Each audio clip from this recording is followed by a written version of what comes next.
میرے واجب الاحترام معزز سامعین کرام،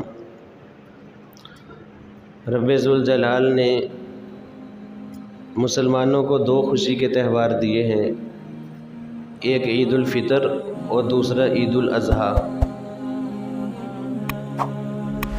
عید الاضحیٰ جس کو عید قربان بھی کہتے ہیں، اس کی آمد ہے، اور اس موقع پر لوگ اللہ کے حضور نذرانہ پیش کرتے ہیں، یعنی قربانی کے جانور ذبح کرتے ہیں۔ تو دل چاہا کہ ان ایام سے پہلے قربانی کے متعلق کچھ فضائل اور احکام بیان ہو جائیں، تاکہ بر وقت لوگ اس کی تیاری کر سکیں اور ان کو پتہ تو ہو ہم کیا کرنے جا رہے ہیں، اس کی فضیلت کیا ہے، اس کی اہمیت کیا ہے، لوگوں کے دلوں میں یہ بیٹھ جائے۔ قربانی کے فضائل میں اللہ کے محبوب پیغمبر صلی اللہ علیہ وسلم کے بے شمار فرامین ملتے ہیں۔ سب سے پہلے تو صحابہ کرام رضوان اللہ تعالی علیہم اجمعین نے ایک مرتبہ عرض کی، یا رسول اللہ، ہم یہ جو قربانی کرتے ہیں یہ کیا ہے؟ ما ھذہ الاضاحی یا رسول اللہ، اے اللہ کے رسول یہ قربانی کیا ہے؟ تو آپ صلی اللہ علیہ وسلم نے فرمایا، سنت ابیکم ابراہیم، یہ تمہارے باپ، تمہارے جد امجد حضرت ابراہیم علیہ السلام کی مبارک سنت ہے۔ تو پھر عرض کی صحابہ کرام رضوان اللہ تعالی علیہم اجمعین نے، یا رسول اللہ ہمارے لیے اس میں کیا ہے؟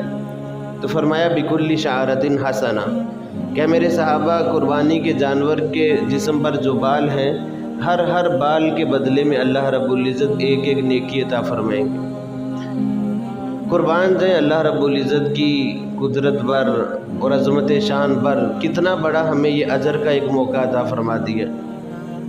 اب دیکھیں ہر بال کے بدلے میں ایک نیکی اللہ تعالیٰ عطا فرمائیں گے۔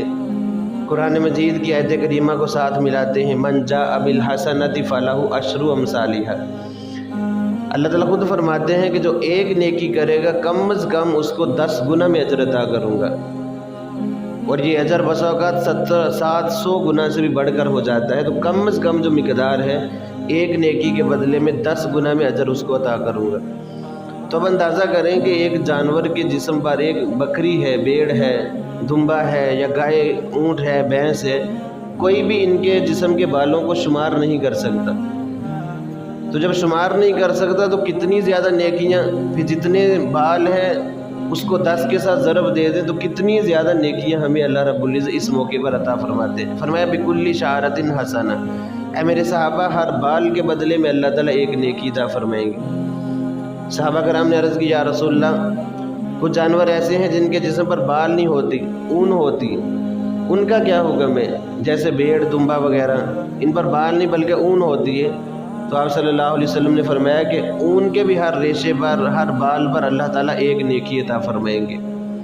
پھر آپ صلی اللہ علیہ وآلہ وسلم نے فرمایا کہ عید الاضحیٰ کے دن، یعنی جو ایام نحر ہیں، ان کے دن جتنے بھی اعمال کیے جاتے ہیں، سب سے زیادہ پسندیدہ اعمال اللہ کے نزدیک وہ احراق الدم ہے، اللہ کے نام پر خون کو بہانا ہے، جانوروں کو ذبح کرنا ہے۔ تمام اعمال سے بڑھ کر، تمام اعمال سے زیادہ اجر و ثواب اللہ کے ہاں محبوب وہ احراق الدم یعنی خون کا بہانا ہے۔ پھر آپ صلی اللہ علیہ وآلہ وسلم نے فرمایا کہ جب آدمی جو جانور، قربانی کا جانور ذبح کرتا ہے تو ابھی اس کے خون کا قطرہ زمین پر نہیں گرتا، زمین پر گرنے سے پہلے وہ اللہ کے ہاں قبولیت کا مرتبہ پا لیتا ہے، اللہ کی بارگاہ میں وہ قبول ہو جاتا ہے کہ اس بندے نے اللہ کے نام پر جانور کا خون بہایا ہے، جانور کو ذبح کیا ہے۔ تو آپ صلی اللہ علیہ وآلہ وسلم نے یہ فضائل بیان فرمائے۔ ایک حدیث میں تو یہاں تک ہے کہ جانور، یہ جو جانور قربانی کا جانور ہے، روز محشر اپنے بالوں کے ساتھ، اپنے کھروں کے ساتھ یہ اللہ کی بارگاہ میں پیش ہوگا، اور اس پر بھی اجر ملے گا۔ اب دیکھیں جانور، قربانی کا جانور ذبح کیے، گوشت ہم نے خود بھی استعمال کیا، اوروں کو بھی کھلایا، لیکن جو بال ہیں یہ نہ تو خود استعمال ہوتے ہیں، نہ ہم اس کو صدقہ کرتے ہیں۔ جو کھر ہیں جانور کے، پائے تو ہم پکا کر کھا لیتے ہیں، لیکن جو کھر ہے وہ تو کوئی نہیں کھاتا، نہ خود رکھتے ہیں نہ ان کو صدقہ کرتے ہیں۔ تو دیکھیں اللہ کے نبی صلی اللہ علیہ وسلم نے فرمایا کہ اس پر بھی کل روز محشر اللہ تعالیٰ اجر عطا فرمائیں گے۔ یعنی قربانی کے جانور کی کوئی چیز بھی رائے گا نہیں ہے، اجر سے خالی نہیں ہے، اس کے جسم کا ایک ایک جز وہ اللہ کے ہاں قبولیت پائے گا اور اللہ تعالیٰ اس کے بدلے میں اجر عطا فرمائیں گے۔ تو یہ کتنی بڑی سعادت ہے اور کتنی بڑی فضیلت ہے، یہ کتنا خاص موقع ہے ہمارے لیے مسلمانوں کے لیے کہ اللہ کے نام پر جانوروں کو ذبح کرنا، قربان کرنا اور اس سنت کو زندہ رکھنا۔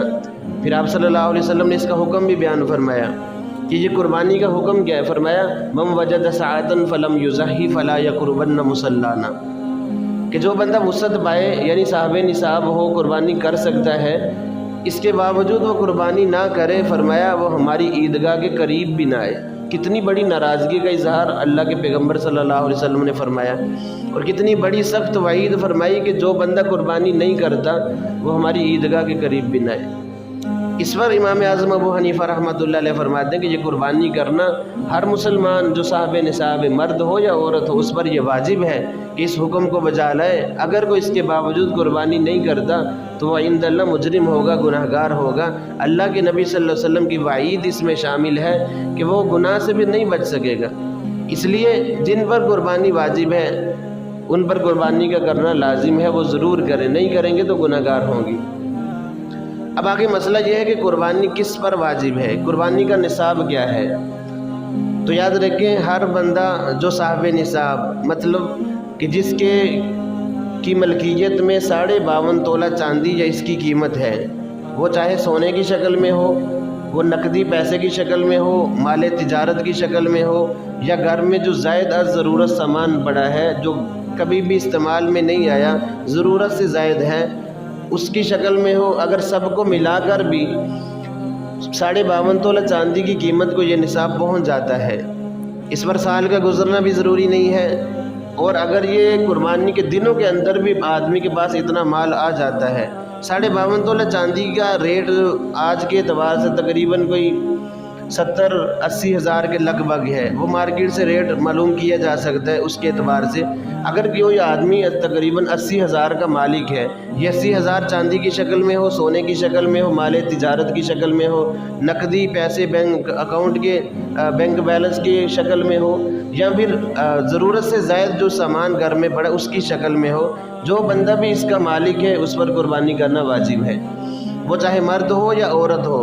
اب اس پر قربانی کرنا واجب، اگر وہ قربانی نہیں کرے گا تو اس وعید میں وہ آ جائے گا اللہ کے نبی صلی اللہ علیہ وسلم نے جس سے ناراضگی کا اظہار فرمایا ہے۔ تو لہٰذا جو بندہ بھی اس نصاب کا مالک ہے اس پر یہ قربانی کرنا واجب ہے، وہ قربانی کرے گا۔ اب قربانی کے متعلق کچھ شکوک و شبہات لوگوں کے دلوں میں پائے جاتے ہیں، مطلب کہ اگر گھر کا سربراہ قربانی کر لے تو سب کی طرف سے ادا ہو جائے گی، تو یاد رکھیں ایسی بات نہیں ہے۔ بعض کہتے ہیں کہ بس شوہر اور بیوی ہے، شوہر نے قربانی کر لی تو بیوی کی طرف سے بھی ادا ہو گئی، گھر کا سربراہ باپ ہے، باپ نے قربانی کر لی تو سب بچوں کی طرف سے ادا ہوگی، بیوی کی طرف سے بھی ادا ہوگی، تو ایسا معاملہ نہیں ہے۔ جس طرح فرض نماز ہر ایک کے ذمہ لازم ہے، اگر باپ فرض نماز پڑھ لے بیٹا نہ پڑھے تو اس کے سر سے اتر جائے، ایسا ناممکن ہے، نہیں ہو سکتا۔ تو قربانی بھی اس طرح ہے، اگر باپ کر لے تو بیٹے کی طرف سے ادا نہیں ہوگی، بلکہ جو بھی صاحب نصاب ہوگا اس پر قربانی واجب ہو جائے گی، ہر ایک پر الگ واجب ہوگی۔ اگر گھر میں شوہر اور بیوی ہے، دونوں صاحب نصاب ہیں تو دونوں پر قربانی کرنا واجب ہے۔ اگر ایک باپ کے 5 بیٹے ہیں، سارے صاحب نصاب ہیں، تو اس پر اپنی قربانی کرنا بھی واجب ہے، بیٹوں پر اپنی اپنی قربانی کرنا واجب ہے، یعنی سارے کے سارے ہی قربانی کریں گے، ایک کی طرف سے ادا نہیں ہوگی۔ تو یہ غلط فہمی لوگوں کے دلوں میں پائی جاتی ہے، اس سے اب کو بھی ذہن نشین اس مسئلے کو بھی کر لینا چاہیے کہ جس پر واجب ہے وہ ادا کرے گا تو گناہ اس سے کے سر سے اترے گا، وگرنہ وہ آدمی گناہ گار ہوگا۔ تو قربانی کے معاملے میں اسی طرح قربانی کے جب ایام آ جاتے ہیں تو ایک لوگ شوشہ چھوڑتے ہیں، اور جو عقل سے پیدل لوگ ہیں، دانشور ہیں، عقل پرست ہیں، وہ کہتے ہیں کہ اتنا اربوں خربوں پیسہ قربانی پہ ضائع کر دیتے ہیں، نالیوں میں بہا دیتے ہیں، اس کا فائدہ نہیں ہے۔ اب یہ زہر اگلتے ہیں لوگوں کے ذہنوں میں، دین سے دور کرتے ہیں۔ اب یہی پیسہ اگر کسی غریب کے کام آ جائے، کسی بچی کی شادی ہو جائے،